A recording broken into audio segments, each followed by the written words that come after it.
Hello and welcome back to the Sports Sermon. I'm Dylan Staggy. I'm Jason Gandhi. I'm John Majors. And I'm Dan Majors. And today we are back to talk about more college football. We did the ACC Atlantic and Coastal Division already. Make sure you go to our channel and check out the college football preview playlist to hear both of those. But now we're moving on to the Big Ten, and today's episode is about the Big Ten West. So, we're going to go through every single team in the Big Ten West, talk about what they did last year, their offensive and defensive depth charts, what they're looking like on both sides of the ball, what their ceiling is for the season, also their floor. We'll give a prediction for their record and an MVP for the team. So let's start off with Wisconsin. Dan, what did they do last year? Well, Wisconsin went 11-3, finished 7-2 in the conference, and finished first in the West. They beat LSU to start the year, then lost to Michigan, Ohio State 2 games in a row, and then they lost to Penn State in the Big Ten title, losing to Western Michigan in the they beat Western Michigan in the Cotton Bowl. My bad. They returned 15 total starters, 8 on offense, 7 on defense.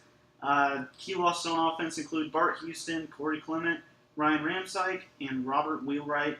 On defense, they lose Leo Musso, TJ Watt, Vince Beagle, and Sojourn Shelton. So, John, what do you think about the Badgers? I like this Wisconsin team for the most part. I have them going 10-2 and 7-2 in conference. They have a very manageable schedule, but the losses come at the very end of the season against Michigan and at Minnesota. They rely a lot on their defense, and they lost some key parts, including TJ Watt.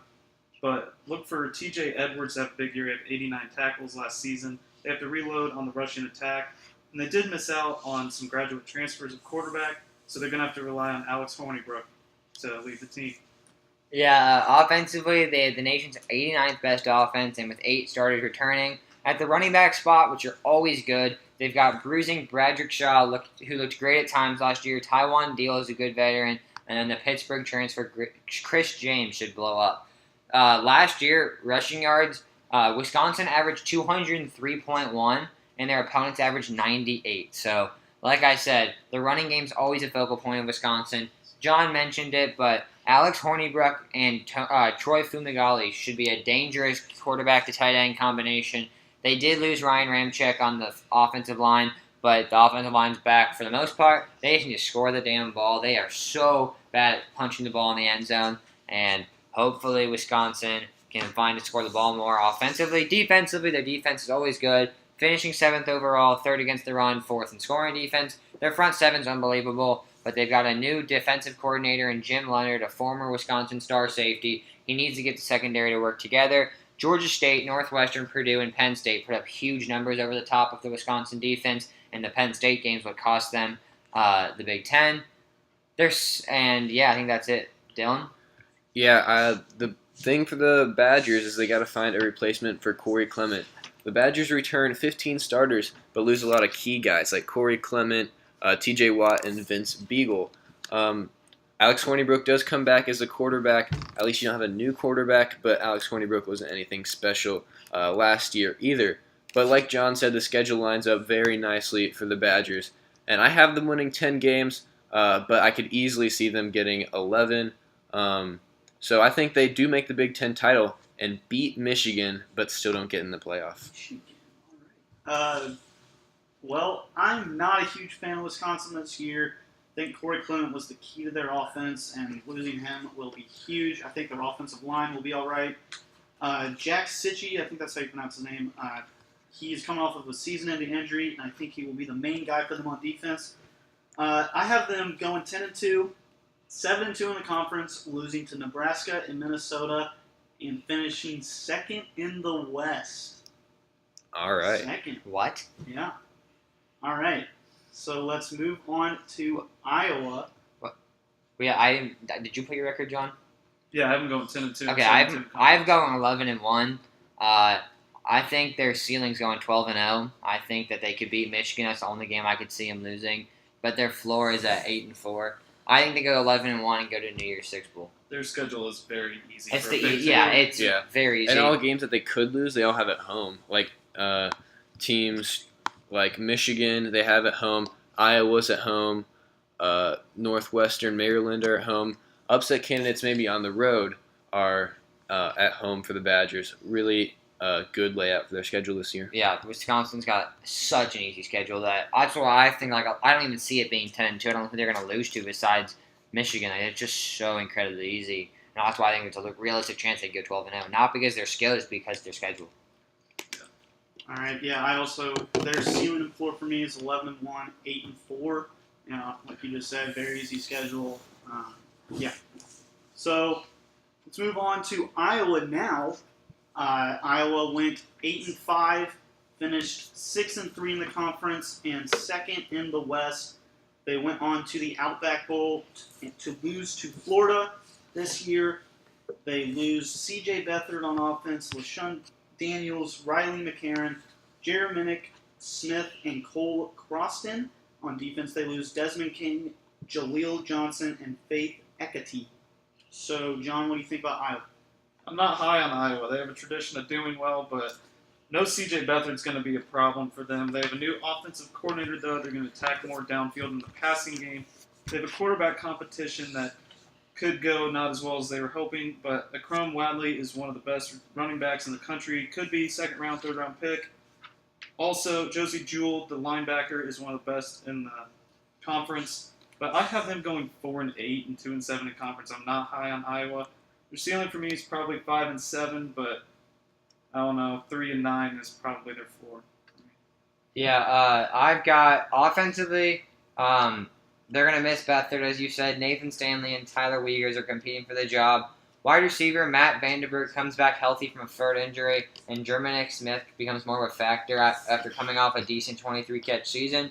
John, you mentioned it. Akrum Wadley should have a party behind that line. He should run for 1,000-plus yards easy.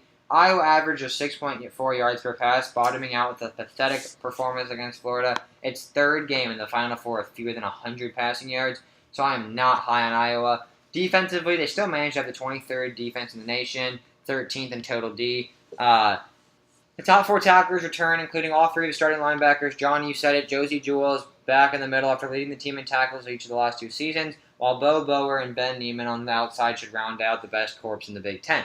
They need to carry the boring and just stagnant offense of Iowa in order to make them contenders. I'm not high either. I think their ceiling's 8-4, their floor is 4-8, and I think they finish right in the middle at 6-6, fifth in the West. I think a lot of teams are moving up, and they stay stagnant if don't get worse. And their MVP, the MVP of Iowa is Josie Jewell, 124 tackles, 1.5 sacks, and 6 tackles for loss, but a solid linebacker who carries the defense. Wow, I actually like Iowa this year. I think the running game is going to be absolutely fantastic. Wadley coming back after a 1,000-yard, 10-touchdown season, and 5 starters back from the nation's top offensive line last year. Linebacker and defensive line are going to be great. Secondary is a bit of a question, but I do like Iowa this year. I think they finish 8-4 and could go up to 9-3 even. I don't think they can. They have a very tough schedule. Yeah, have you looked at their schedule? Yeah, but I don't know. I mean, Wyoming's a tough game to start off with. Josh Allen's one of the best. He's going to throw all over that defense. Iowa State's a tough second game. Not going to be too tough. I mean, they could drop that one. North Texas is a win. Penn State blowout. Michigan State blowout. Win over Illinois. Blowout Michigan State. That's not a blowout. Iowa? Oh, yes. Michigan State will destroy them. Their offense cannot keep up with Michigan State's. It will not be destruction. I mean, they can still run the ball. It'll be a 10, 17-point game, easy.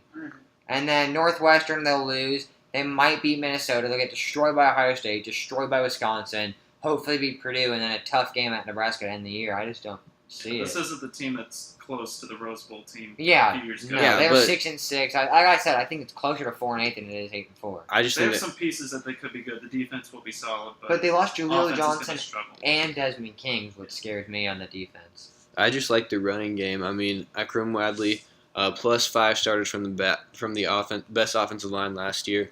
Their running game is going to be great, and their front seven, they're going to control the trenches all game long.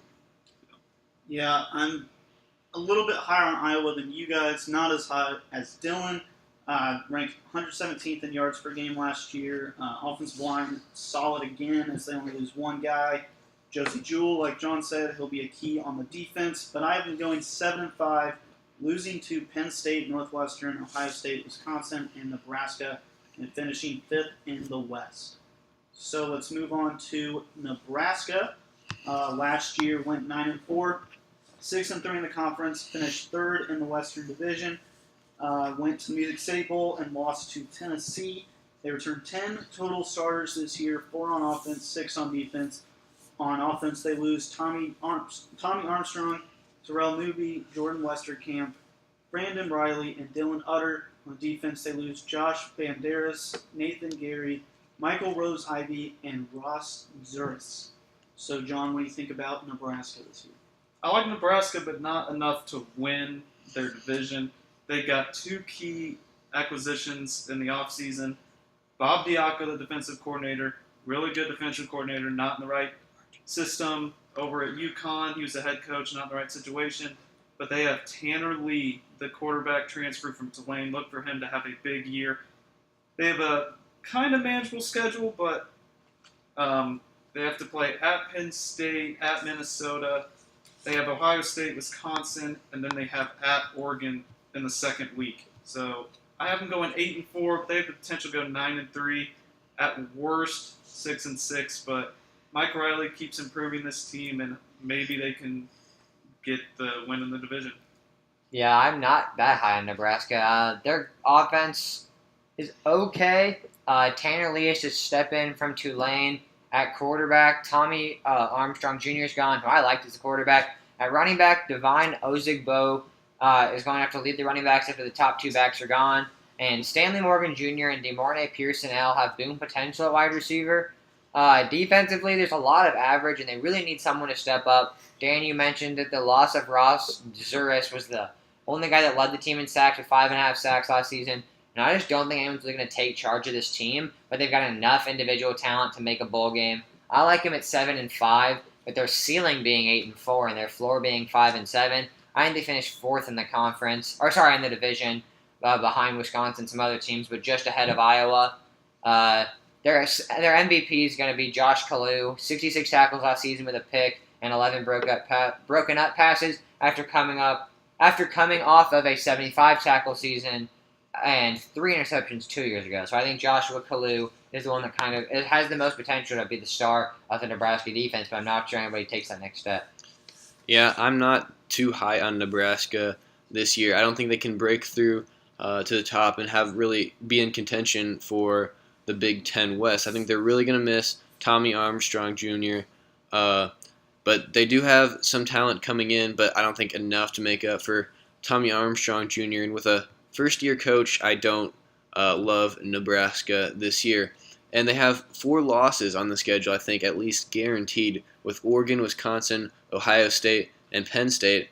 Plus, Is Oregon Iowa going to be that good this year? I don't know. I'm asking. Is Oregon better than Nebraska. Oregon, yeah, they've Royce Freeman coming back. That's right. He is there still. Okay. Yeah. And they have their quarterback, too. And then Iowa, Northwestern, and Minnesota are not guarantees either. So I think 7-5 or 6-6 for Nebraska this year. I do not like Nebraska's offense this year. Lost top quarterback, top receiver, and top running back. Defense could be solid, even though they lost the top 3 tacklers. But as John said, Bob Diaco is their was a huge key to Notre Dame's success in 2012. But I still have Nebraska at 7-5, 5-4 in the conference, losing to Oregon, Ohio State, Northwestern, Minnesota, and Penn State, and finishing 4th in the West. So let's move on to Northwestern. As last year, they went 7-6, 5-4 in the conference, finished 4th in the West Division, and went on to the Pinstripe Bowl to beat Pitt. They returned 16 total starters this year, 8 on offense, 8 on defense. That is the most in the Big Ten. On offense, they lose Austin Carr, Andrew Scanlon, and Eric Olson. On defense, they lose Anthony Walker, Jalen Prater, and Ifeadi Odingo. I don't know. That's a good name. All right. John, what do you think about Northwestern this year? Northwestern, they have potential to do very, very well. I have them going 8-4 and 5-4 in conference. Clayton Thorson has experience, and that's crucial in conference play, especially. They did lose Austin Carr, their best offensive player, and Anthony Walker, their best defensive player. They have a young offensive line, which could cause some havoc. But they do have Justin Jackson, their running back. I believe he could have a solid season if he stays healthy. But they have some games on the schedule that are toss-ups for me. But 8-4 is what I have. See, I know Dan and I talked about this off the record. We are both high in Northwestern this year. I love Clayton Thorson. He was inconsistent, but he'll be solid next year. He threw for 3,182 yards and 22 touchdowns with just 9 picks, and he showed enough mobility to run for 98 yards and 5 touchdowns.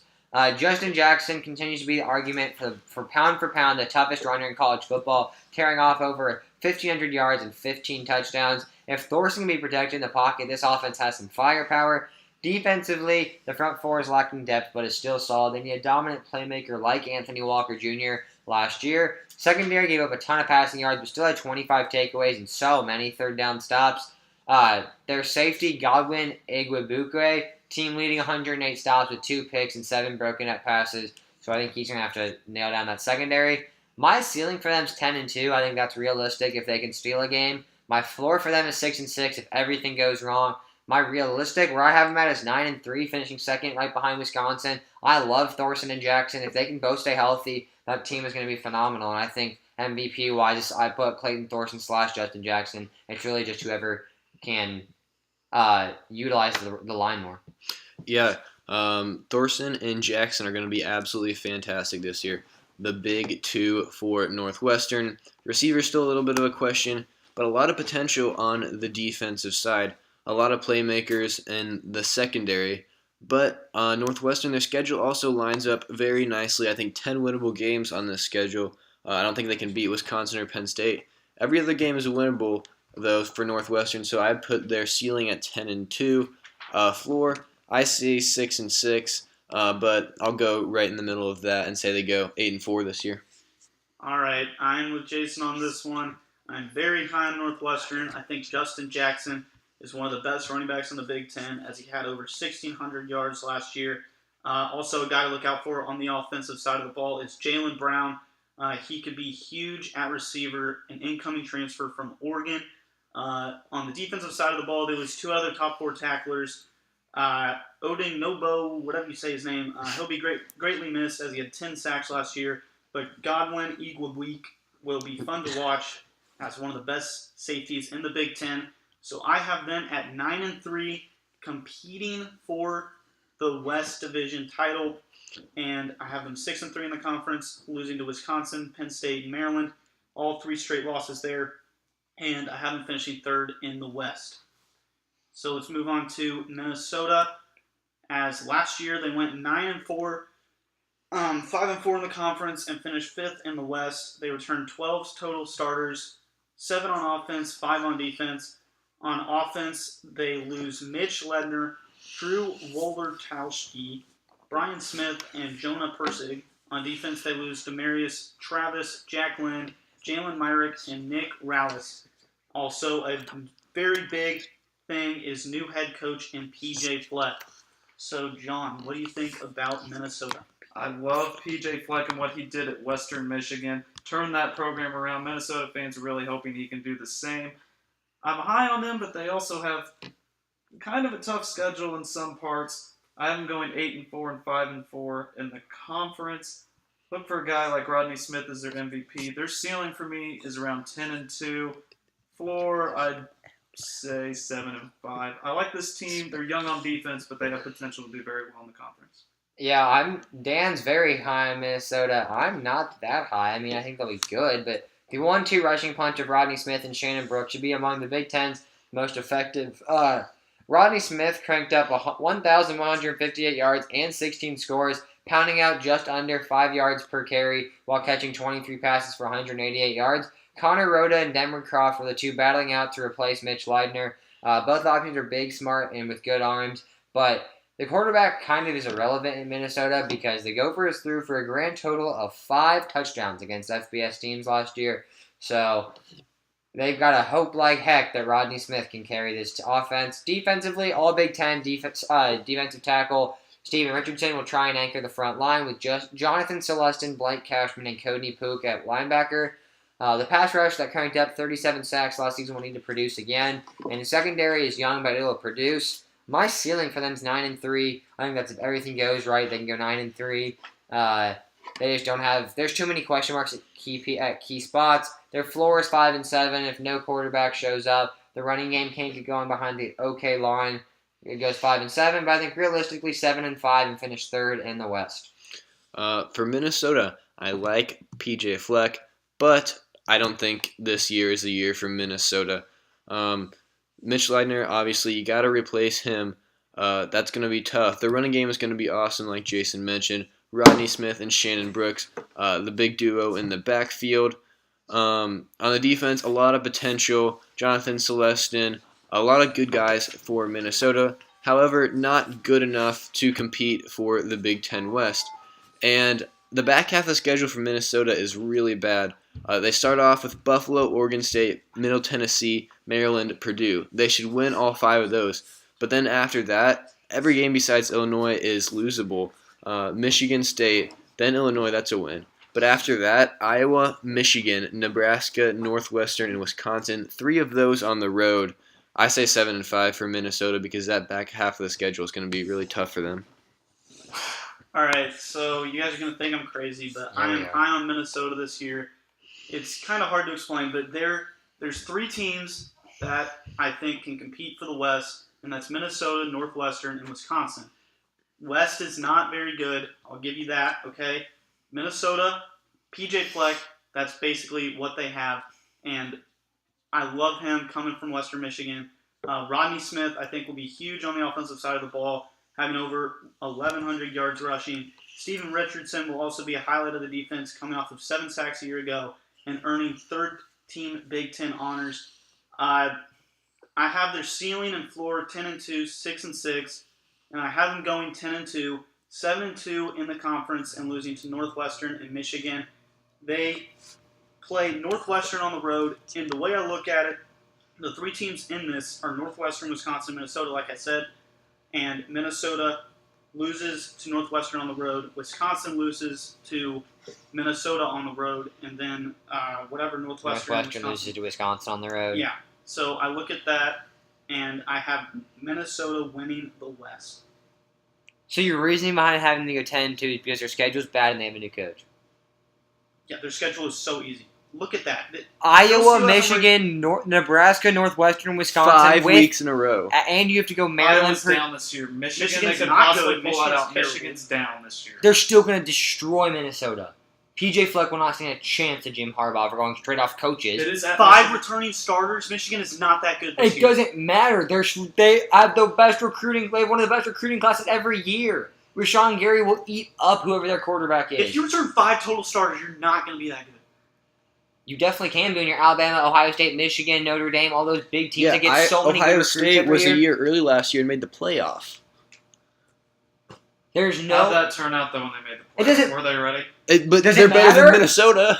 Yeah. I don't see Minnesota making I- the playoff, but I can see what Dave's saying. Looking at the schedule, it's very manageable, and they could. No, yes. it's not. At Michigan, you're Who would going have thought Western you're- Michigan would have gone to There's a to team like that Junior Six? every PJ year. Fleck PJ Fleck changed is the a culture. stud. Guess what? That's what they said about Daryl Hazel at Kent State when they went 13-1. Then he came to Purdue and was a dud.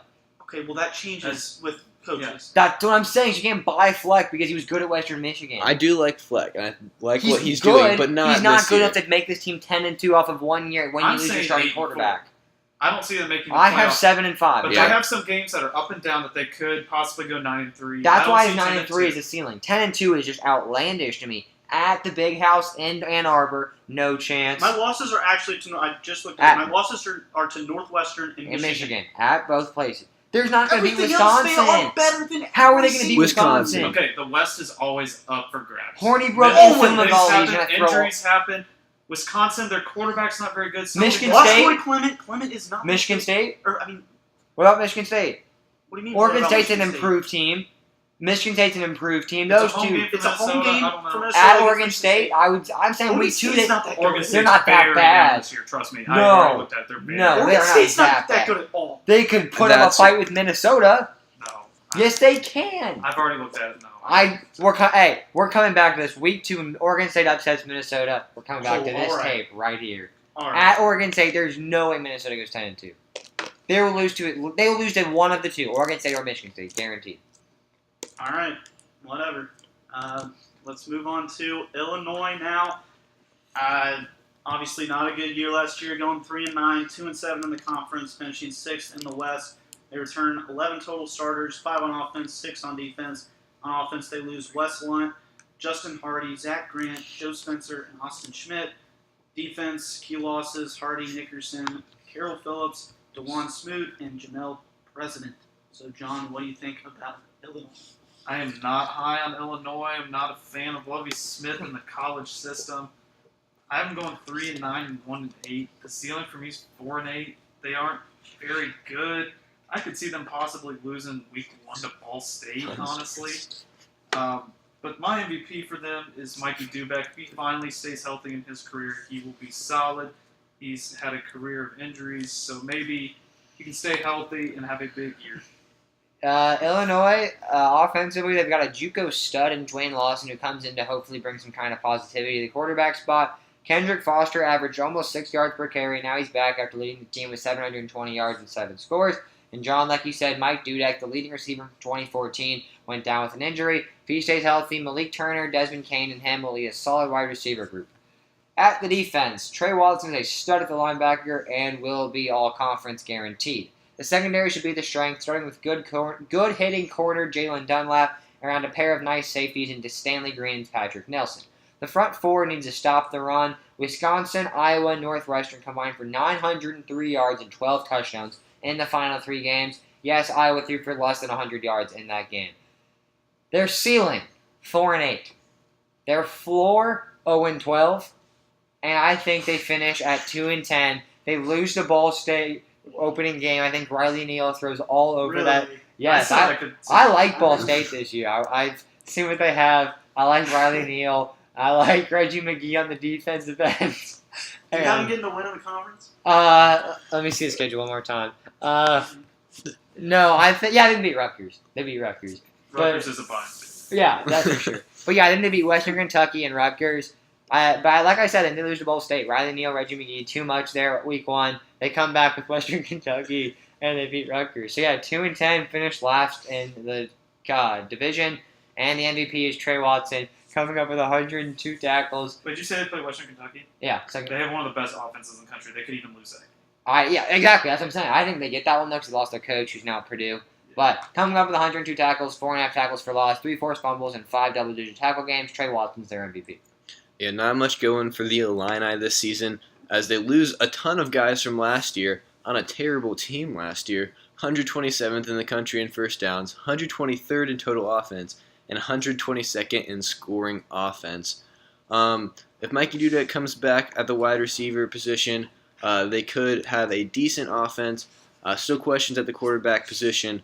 On defense, the top 4 sack guys last season all graduated. Trey Watson will be good, though. The secondary is young but has some experience. They will be improved, but I think the Illini finish 3-9 this year. All right, yeah, not much more to say. 123rd in points per game, 125th in yards per game last year. Yeah, really nothing else to say. I am going 3-9, 1-8 in the conference, beating Rutgers and finishing 7th in the West. So let's move on to the Boilermakers of Purdue. As last year, they went 3-9, went 1-8 in the conference and finished last in the West. They returned 13 total starters, 5 on offense, 8 on defense. On offense, they lose D'Angelo Yancey, Philo Marshall, and Cameron Pouncey. On defense, they lose Leroy Clark, Jake Replogle, and Evan Panthill. So, John, what do you think about the Boilers this year? Big news for them. They're going to win 1 more Big Ten game than they did last year. They're going to win 2. They're going to go 3-9, 2-7 in conference. David Blau's back, but their offense should be a lot better with the new head coach and offensive system.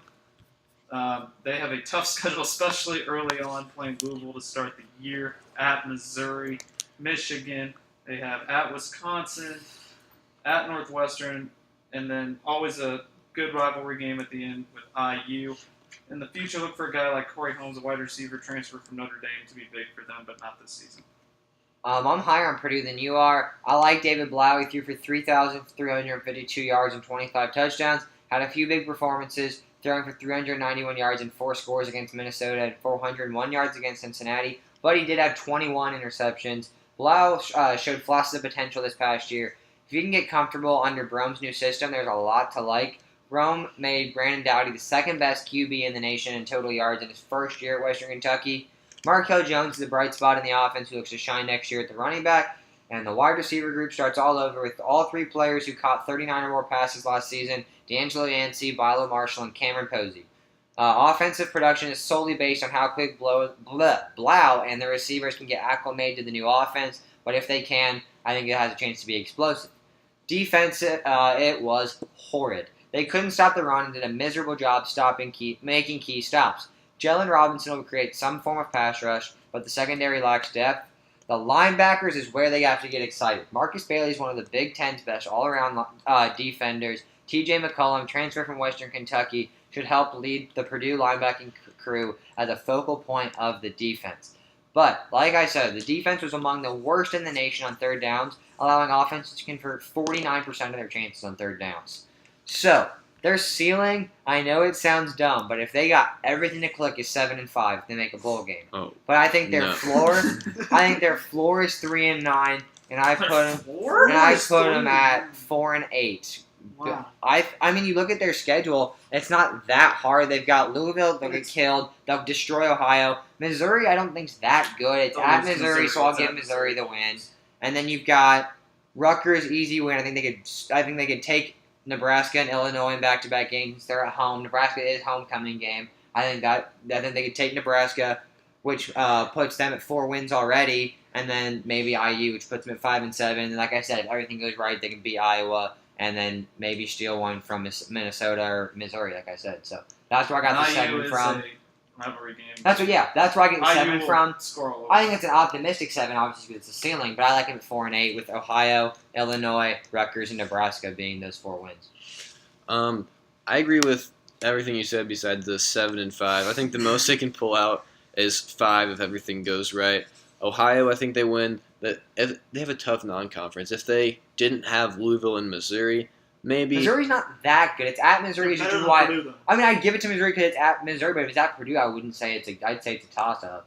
But it is at Missouri, so I think they'd be Iowa, Illinois, and Rutgers guaranteed, and a chance against teams like IU, Nebraska, and Minnesota. So I think they get one of those 3, plus the Ohio, Rutgers, and Illinois. So I have Purdue finishing 4-8. Blau will be great. Brome coming in, I think he'll be good for Purdue. So I like the Boilermakers as much as I hate to say it as an IU fan, but I think they are trending upwards.